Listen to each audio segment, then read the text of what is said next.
प्रणाम सभी को। और जैसा कि ठंड का मौसम चल रहा है और इस मौसम में खाने पीने की बहुत सारी वैरायटीज़ अवेलेबल होती है। और जिसमें ग्रीन लीफी वेजिटेबल्स हो गया, नई नई आलू हो गई और बहुत कुछ। और हम लोग खाते भी बहुत अच्छी अच्छी चीज़ें हैं इस मौसम में।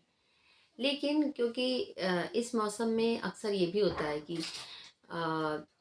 चीज़ें जल्दी ख़राब नहीं होती, तो कई बार हम ज़्यादा बना के रख लेते हैं और उसको बार बार रीहीट करते रहते हैं, रीहीट कर करके उसे खाते हैं।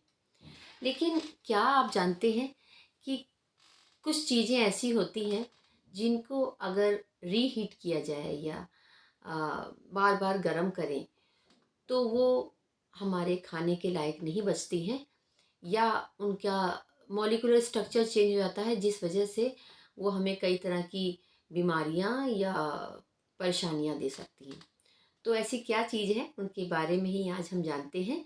तो मैं डॉक्टर नीलम एक बार फिर से आप सभी का अपने चैनल में बहुत बहुत स्वागत करती हूँ। और मैं बहुत बढ़िया हूँ, आई होप आप भी इस विंटर को एंजॉय करके बहुत बढ़िया होंगे। और जो आज मैं बताने वाली हूँ उसको आप समझ लेंगे तो और बढ़िया रहेंगे। तो सबसे पहले अगर बात करूं आलू की, आलू नए नए आते हैं इस समय और बहुत सारी चीज़ें हम लोग इस समय बनाते हैं आलू की, बहुत सारी वैरायटीज़ बनती हैं। तो लेकिन मेरा एक सजेशन है कि जब भी आप आलू को यूज़ करें तो उसको एक बार पकाने के बाद में आप उसको पूरा कंज्यूम कर लें, खा लें।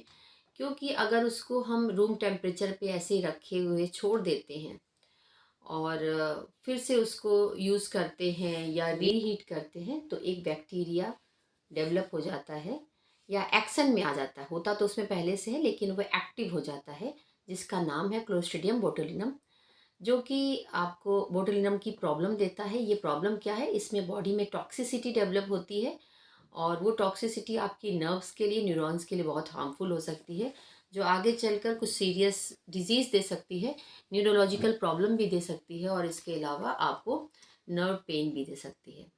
तो आगे से ध्यान रखिएगा। नेक्स्ट क्या है, नेक्स्ट है इस समय बहुत सारी ग्रीन वेजिटेबल आती है ना, उसमें है पालक सबसे पहले। तो कभी भी आपको पालक को रीहीट करके नहीं खाना है। पालक के अलावा और भी जितनी ग्रीन लीफी वेजिटेबल्स हैं उनको भी आप अवॉइड करेंगे रीहीट करके खाने में। क्यों, इसको भी समझ लेते हैं। देखिए होता क्या है, ग्रीन लीफी वेजिटेबल्स में नाइट्रेट्स होते हैं और नाइट्रेट्स नो डाउट हमारी बॉडी की रिक्वायरमेंट है, हमारी बॉडी के लिए बहुत अच्छे होते हैं। लेकिन जब उनको हम रीहीट करते हैं तो ये नाइट्राइट्स में ट्रांसफॉर्म हो जाते हैं और यही नाइट्राइट्स फिर से अगर हम उनको रीहीट करते हैं या कुछ टाइम और रख नाइट्रोसामाइंस में कन्वर्ट हो जाते हैं। ये नाइट्रोसामाइंस क्या है, ये हाईली कार्सिनोजेनिक हैं और आज नहीं तो कल कहीं ना कहीं ये कैंसर का कारण बनते हैं। तो आगे से आप ध्यान रखिएगा कि आपको ग्रीन लीफी वेजिटेबल्स को ताज़ा ताज़ा ही बनाना है और वैसे ही कंज्यूम करके ख़त्म कर देना है। अब नेक्स्ट आते हैं, जान लेते हैं राइस के बारे में।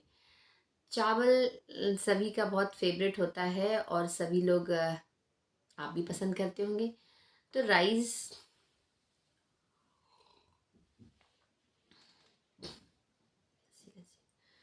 राइस में एक बैक्टीरिया होता है बैसिलस सीरियस। बैसिलस सीरियस क्या होता है कि जब हम उसे पकाते हैं ना तो वो अपनी पैसिव पोजीशन में होता है, लेकिन जब उसको हम रीहीट करते हैं तो ये एक्टिव हो जाता है। और जब ये एक्टिव हो जाता है तो कई तरह की फूड पॉइजनिंग का कारण बनता है। तो हमेशा ध्यान रखिए कि राइस को आपको अवॉइड करना है रीहीट करना, और जितना जिस समय बना रहे हैं उस समय कंज्यूम करें। इसके अलावा ये बैक्टीरिया कई बार कार्सिनोजेनिक भी हो जाता है और डिफरेंट टाइप के कैंसर भी देता है। अब और चीज़ों के बारे में समझ लेते हैं। इसी में से है एग्स। एग में जो प्रोटीन होता है उसको अगर आप रीहीट करते हैं को तो उसका मॉलिक्यूलर स्ट्रक्चर चेंज होता है। जो प्रोटीन डिफरेंट स्ट्रक्चर में आके आपको कई तरह की इंटेस्टाइनल प्रॉब्लम दे सकता है।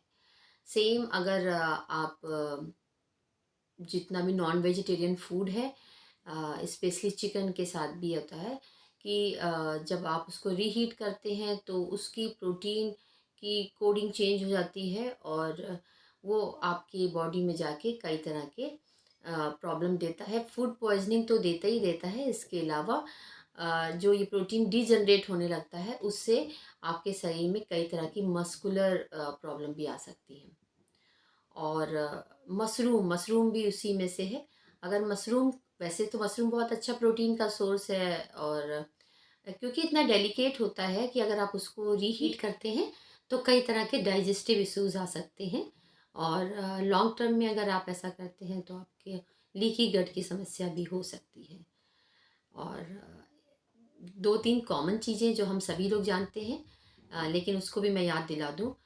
कुकिंग ऑयल, जितना भी कुकिंग ऑयल है, आपने एक बार उसको यूज़ किया और अगर आप उसको रीयूज़ करते हैं या रीहीट करते हैं तो वो ट्रांसफैट में कन्वर्ट हो जाता है, और ट्रांसफैट आपके आर्टरीज़ में ब्लॉकेज क्रिएट करता है। मतलब बहुत बड़ा कारण बनता है आपके ब्लॉकेज का, आपके ट्राइग्लिसराइड्स बढ़ने का, आपके हार्ट प्रॉब्लम का, आपके कार्डियक अरेस्ट का। तो बिल्कुल भी ट्रांसफैट ना लें और अवॉइड करें रीहीट और रीयूज़ करना उसको। और लास्ट बट नॉट लीस्ट आ जाते हैं टी, सबकी फेवरेट। सब लोग चाय बहुत ज़्यादा पसंद करते हैं, ख़ास तौर से इस मौसम में। लेकिन उसके साथ भी यही है कि अगर आपने टी को तुरंत प्रिपेयर किया और ले लिया देन ओके, लेकिन अगर आप उसको बार बार हीट करके रीहीट करके यूज़ करते हैं तो उसमें टेनिन्स जो हैं वो बढ़ जाते हैं, टेनिन की मात्रा बढ़ जाती है, जो आपको कई तरह के नर्व्स की प्रॉब्लम दे सकते हैं, पेन दे सकते हैं, और नो डाउट उससे ब्लॉकेज बढ़ने का भी खतरा पड़ता है। तो आज जो आपके साथ मैंने ये इन्फॉर्मेशन शेयर करी है, इसके बाद में मैं उम्मीद करती हूँ कि आप बहुत अलर्ट रहेंगे।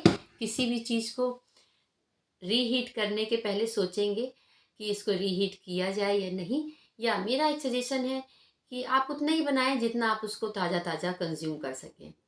उससे आप स्वस्थ भी रहेंगे और आपके एनर्जी लेवल भी बहुत अच्छे रहेंगे। Thank you. For more such intuitive information, don't forget to subscribe, like, and share this video. Until next time, stay tuned.